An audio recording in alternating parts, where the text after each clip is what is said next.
Hi everyone, welcome to our channel code scratch. Code scratch में आप सबका स्वागत है। My name is Sandeep Singh and ये हमारा सबसे पहला वीडियो है इस जावा ट्यूटोरियल सीरीज़ का।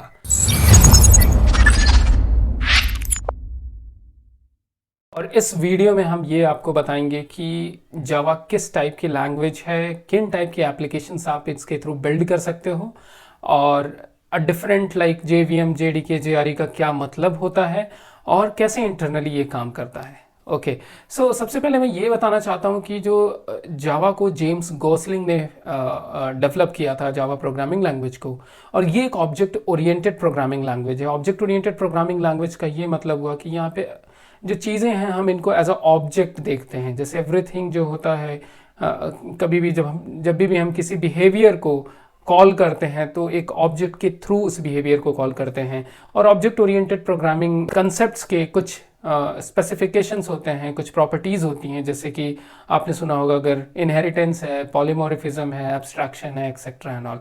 So don't worry about that, क्योंकि हम लोग आगे के सेशंस में उनको डिटेल में पढ़ने वाले हैं, तो उनके बारे में हम लोग आगे देखेंगे ऊप्स कंसेप्ट के बारे में।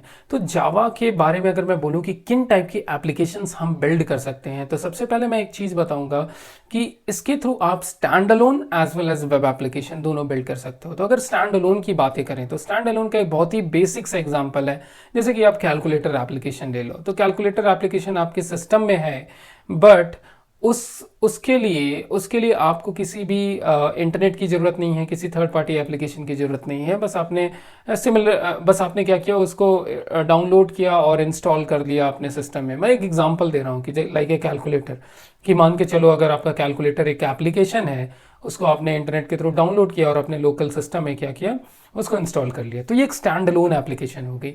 अगर मैं बात करूँ एक वेब एप्लीकेशन की, तो वेब एप्लीकेशन में अगर आप जैसे कोई भी टिकट बुक करते हो, या तो आप एयर टिकट बुक कर रहे हो, या ट्रेन टिकट बुक कर रहे हो, या आप मूवी टिकट बुक कर रहे हो, तो उस केस में आपको एक वेब पोर्टल पे जाना होता है, फिर वहाँ पे अपने क्रेडेंशियल डालने होते हैं, फिर आपको सीट सेलेक्ट करने होते हैं, एयरलाइन सेलेक्ट करने होती हैं, और आपको एक third party like payment gateway और इनके थ्रू होके जाना होता है। तो ये पूरी तरह से एक वेब एप्लीकेशन होती है। तो जावा प्रोग्रामिंग लैंग्वेज के थ्रू आप stand alone application plus web application दोनों को ही बिल्ड कर सकते हो। जैसा कि मैंने यहाँ पे इसमें अपने डॉक्यूमेंट में भी बोला है कि जो टाइप ऑफ एप्लीकेशन है वो आइदर स्टैंड अलोन और वेब बेस्ड एप्लीकेशन हो सकती हैं। ठीक है, अभी मैं आपको इनके कंपोनेंट्स के बारे में बताना चाहता हूँ, लाइक JDK, JRE और JVM। क्या होता है ये JDK और JVM, JRE? ठीक है, सो सबसे पहले अगर मैं बात करूँ एक JDK की, सो JDK जो है, JDK हमारा क्या होता है, जावा डेवलपमेंट किट होता है, जावा डेवलपमेंट किट। ठीक है, JRE क्या होता है, जावा रन टाइम एनवायरनमेंट, जावा रन टाइम एनवायरनमेंट। ठीक है, और JVM क्या होता है, जावा वर्चुअल मशीन होती है। ठीक है, जावा वर्चुअल मशीन होती है। ओके, अगर मैं बात करूं JDK की, सो JDK हमारा क्या है, जैसा कि नाम से पता चल रहा है कि जावा डेवलपमेंट किट। सो जावा डेवलपमेंट किट जो होगा, जैसे आपको कोई प्रोग्राम डेवलप करना है तो डेफिनेटली आप किसी भी प्रोग्रामिंग लैंग्वेज के थ्रू जाओगे तो आपको कुछ कंपाइलर्स होंगे, right? So similarly like that, और कुछ एक आपका रन टाइम एनवायरनमेंट होगा। तो JDK क्या है, हमारा डेवलपमेंट किट है जो कि आपको प्रोवाइड करेगा like Java compiler.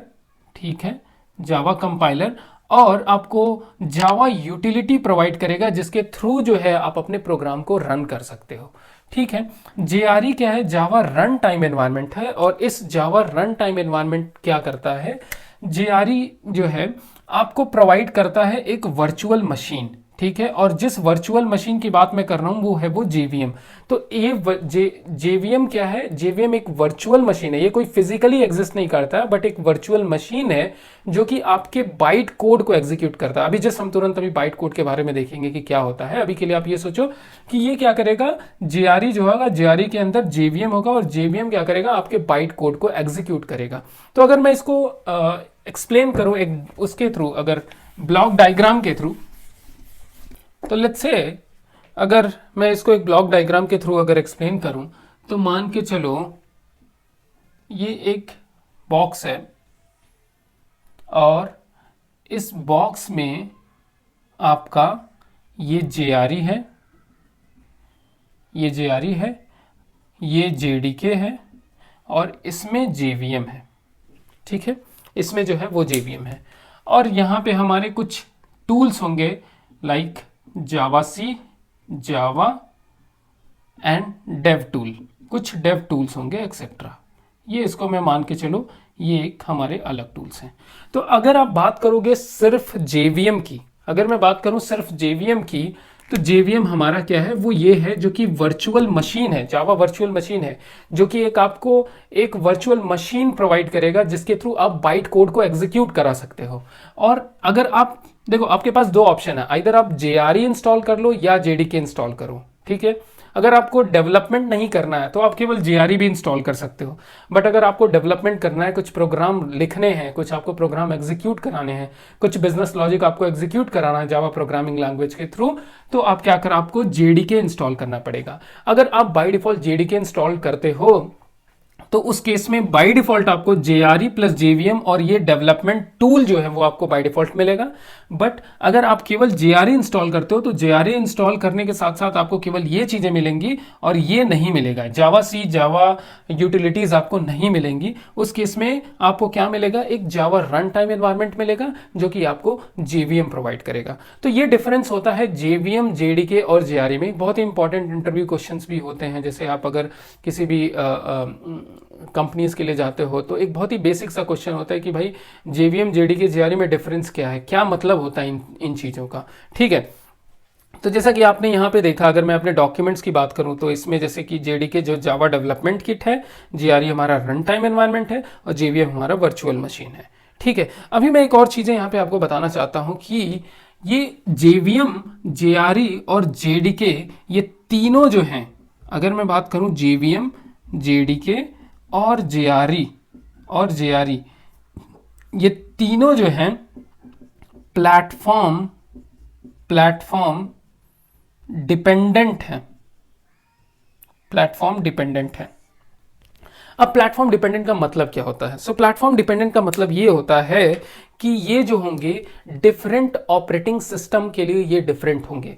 For example, अगर आपको मैं एक हाई लेवल पे एक ऑपरेटिंग सिस्टम की बात करूं तो मेरे पास लेट्स से एक विंडोज है, एक विंडोज ऑपरेटिंग सिस्टम है, दूसरा मैक ओएस है और तीसरा जो है मेरे पास वो है लिनक्स। ठीक है, तो इन तीनों ऑपरेटिंग सिस्टम के लिए मेरा JDK अलग होगा और JRE अलग होगा, राइट। तो ये इसलिए मैं इसको बोल रहा हूं कि ये प्लेटफॉर्म डिपेंडेंट है। बट मैं अगर जावा लैंग्वेज की बात करूं तो जावा जो होता है वो प्लेटफॉर्म इंडिपेंडेंट है। क्यों प्लेटफॉर्म इंडिपेंडेंट है जावा, उसका रीजन क्या है?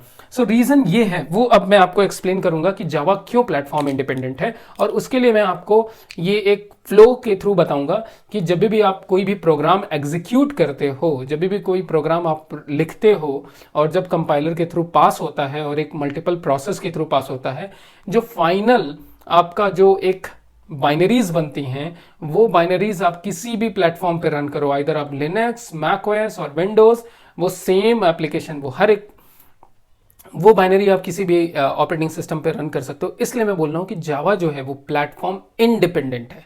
JDK प्लेटफॉर्म डिपेंडेंट है but Java programming language platform independent है। अभी मैं आपको अभी आपको वो स्टेप्स बताता हूं कि कैसे कैसे क्या स्टेप्स होंगे। ठीक है,